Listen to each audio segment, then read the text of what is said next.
الرحمن الرحیم. اولا تاسې دواړو شکریه ادا کوم. الله رب العالمین مو خوشحاله دا یو اسلامي حکم دا او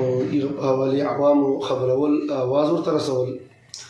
دې چې شک شبه نشته چې جناب نبی کریم صلی الله علیه وسلم معراج ته تللی ده. سبحان الذي اسرا بعبده ليلا من المسجد الحرام الى المسجد الاقصى. بیت الله شریف نه مسجد اقصا دې ته اسراء وایي او مسجد اقصا نه اسمانو سفر ته معراج وایي. په ګډه باندې دې پر لفظ عام مشهور لفظ معراج دا ثابت ده. البته تاریخ چې اقوال ستا خو شهرت دغه ویستم رجب ډیر راغلی ده، اگر چې نور اقوال په دې حواله باندې هم موجود دي. په هر حال راتلونکې شپه دا ویستم رجب والا شپه ده. جناب نبی کریم صلی الله علیه وسلم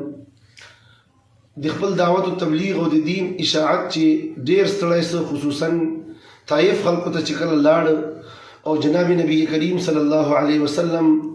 سره دغه سردارانو خبرونه انکار وکړ، د بې حرمتي وکړه، بلکې در دې چې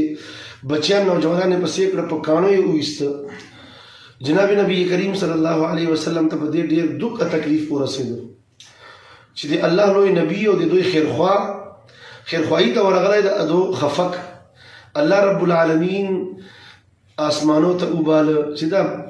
بیکاره مخلوق که تا سره خبرې نه کوي نو څه وسوه؟ تا سره الله رب العالمین ملاقات غواړي او الله تعالی د خپل دیدار ته خپل ملاقات ته باندې اسمانو ته چیږي. نو الله رب العالمین نبی کریم صلی الله علیه وسلم آسمانو چکر په لګاو. جنت او جهنم احوال احادیثو چې تفصیل سره مذکور دي په دوره لنډ مختصر وخت چې نسو بیانوي، خو به هر حال دا نظام الله او تشکاره کړ او تمام انبیاء کرام علیهم السلام د استقبال چې الله رب العالمین مسجد اقصا چې جمع کړ، اده پسې امامت وکړ، ایده د ختم نبوت باندې یو قسم مزید مهر او لگاو چې عام مسلمانان په دې خبرو باندې خبر سي چې نبی کریم صلی الله علیه وسلم امام الانبیاء خاتم النبیین دا د بعد بل پیغمبر ناراضي کوم انبیاء علیهم السلام د پسې لمونځ کړی د پیغمبران دي اجي دینه بعد چا دعوی کړی دی ایغه نبی اسلام پسې لمونځ نه کړی، لہذا غلام قادیانی وغیرہ مسیلمه کذاب دا پیغمبران نه دي بلکې دروازن دعویدار دي. دومره خبر دا چې دې چې شک نشته چې دا د نبی کریم صلی الله علیه وسلم ټولونه لوی اعزاز د چې الله رب العالمین خپل ځان ته باندې وباله او نبی علیہ السلام سره خبرې وکړي.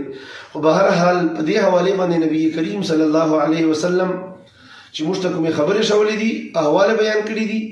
په یو چې خصوصي سه عبادت او ذکر نسته چې تاسو په دې ورځ دا عبادت کو، دا عبادت کو، دا عبادت کو. په دې ورځ باندې روزه په حواله باندې هم مستند احادیث چې ذخیره چې داسې سدي احادیث چې منقول نه دي چې روزه به خامخا لري یا نبی رسول الله لري ده، بلکې حضرت عمر فاروق رضی الله عنه منع کړی ده.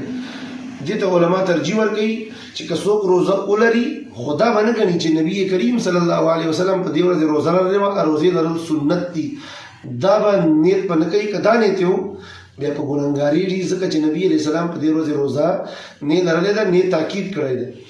د علماو یو ذمہ داری ده چې کوم نبی علیہ السلام مسنون اعمال شولې دي میاشتو سره تعلق لري، نو عموما الحمدلله علماء کرام په یو تاریخونو بیانوي، لکه عاشورې روزه بیانوي، د لسم د نم ذی الحجې عرفې روزه او د مخکې چې کومې ورځې دي دا علماء کرام بیانوي. د احادیثو چې ذکر ده هرې میاشتې چې درې ورځې روزې لرل، خصوصا دیارلسم، څوارلسم، پنځلسم دې ته ایام بیض وایي، دا مسنون اعمال دي. نو علما فرمایي چې په دې ورځې روزې لرل نبی علیہ السلام نه ثابت نه دي، که چا هسې لرله خیر ده، خو سنت و نیت په نه ورته کوي. دومره خبر په دې ورځې خصوصا خیراتونه کول او دا مسنون ګڼل، ادا ضروري ګڼل، دا نبی کریم صلی الله علیه وسلم نه منقول نه دي په مستند روایتو چې دی وجه نه موږ بزرګانو دا شای بیان کړی ده. البته په دې ورځې باندې ډیر خلک په جمعاتو باندې او په سرکاري اماراتو باندې بتۍ لګوي او آتشبازي کوي، چراغا کوي. دا د نبی علیہ السلام تعلیمات نه دي،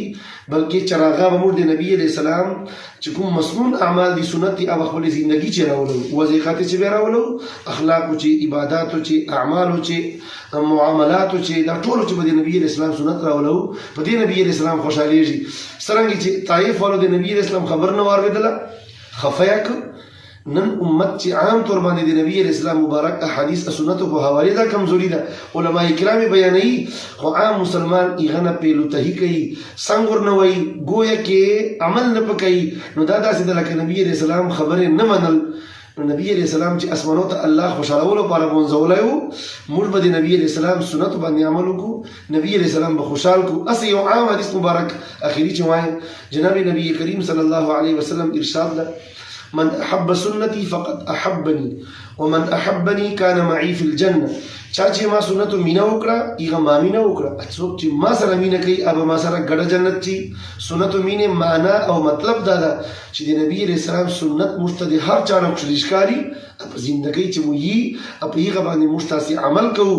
نو بیا امید لرو چې الله رب العالمین او د نبی رسول الله ایغه محبوب امتیانو چشماري چې نبی رسول الله سره ان شاء الله بیا ګډه جنت چی الله رب العالمین مسلمانانو ته عمل توفیق نصیب فرمایي کوم اعمال نبی رسول الله سنتونه ثابت دي په ایغه مضبوطی سره عمل او کوم ثابت نه دي اخامخ خپل ځان طرف ته دین نه ورګډول دي ته بدعت وای دینه مو دي الله رب العالمین حفاظت فرمایي واخر دعوانا ان الحمد لله رب العالمين.